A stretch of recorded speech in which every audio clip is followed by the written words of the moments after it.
So if you're anything like me, you probably haven't tried these. However, if you're an iPhone person, Mac person, and you do, you're going to fall in love.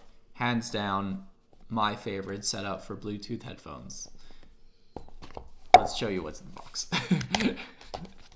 Sounds bittersweet, but it's taken me this long to figure out that they are the best on the market. They may not be the best for sound quality, but they are the best for capability with the iPhone. The reason is that allows you to switch between your phone, your computer, other Apple devices simultaneously without having to do anything.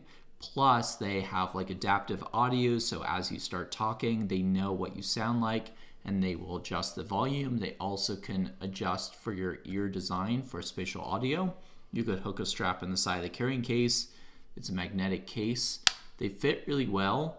They have a little USB-C charger on the bottom. They're also MagSafe compatible.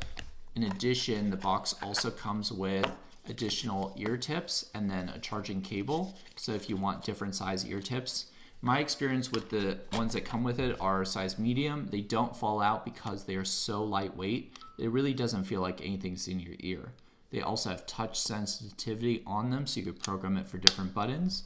So overall, these are my favorite headphones I've tried for Apple products.